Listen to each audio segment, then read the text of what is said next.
Hey guys, Jake here, and today I want to talk about the recent viewpoint that I've seen brought up more and more that NFS Underground 1 has aged badly. So as you can tell by the title, I clearly find this game to be classic.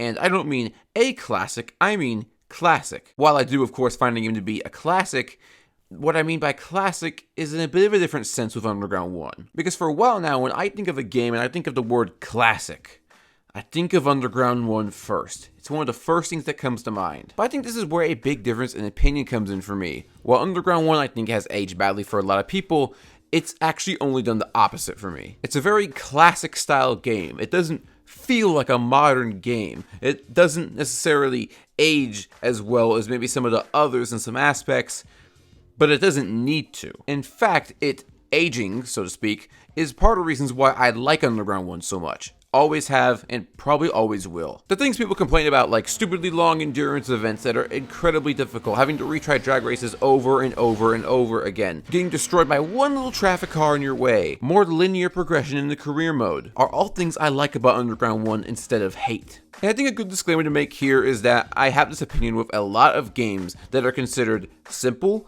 and too difficult. Burnout 2 Point of Impact can be largely ignored in the Burnout fanbase, but it's one of my favorites. And Super Mario Sunshine is by far my favorite Mario game, despite everyone saying that it's absurdly difficult. And, well, it is absurdly difficult, but again, that's why I like it. I find that many games nowadays, especially Nintendo ones like I mentioned with Super Mario Sunshine, are just a bit too easy. I don't play anything like Doom or Dark Souls, but in the areas of games that I like, I feel like things have gotten really, really easy. And a lot of these games don't really provide a challenge in terms of just the core gameplay.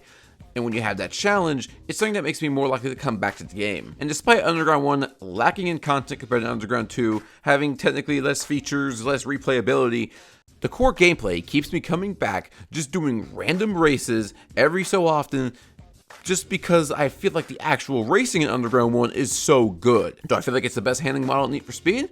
Certainly one of them, but this racing feel is caused by several different things, and the handling model is only one of them.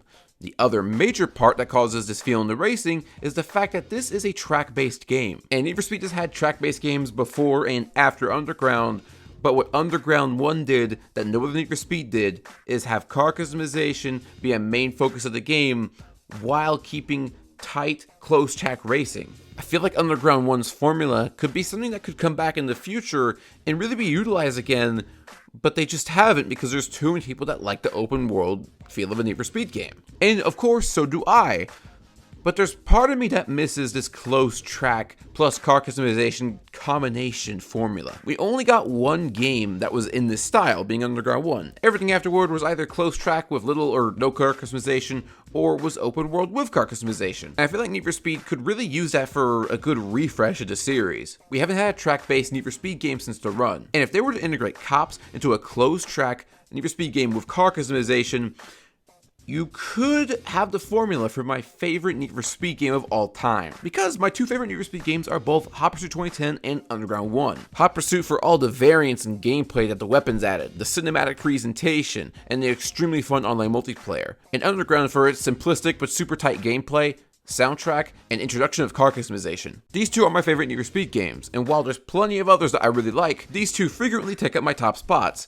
And with the majority Need for Speed fanbase, sadly, I don't really see this kind of game coming back. And not just within the Need for Speed fanbase in general, but with all this talk of Underground 1 aging badly. I understand some people may not like the difficulty, or the simplicity, or lacking features of the later games, but that's what makes Underground 1 what it is to me. A very classic style game that almost feels like it came from the arcade cabinet.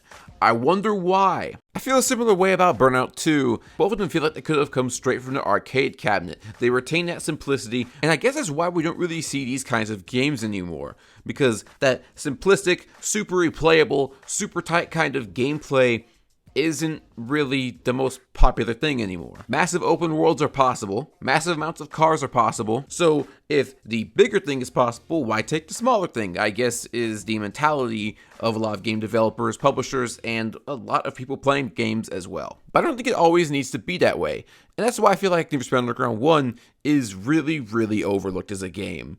It keeps it simple when it comes to track layouts, career progression, and even car customization of having no wrap editor and just being able to pick some decals and easily put a good car together. And I wish some of these things made its way back in Need for Speed, and that's why I want to talk about it, because I feel like I see a lot of things I completely disagree with about Underground 1.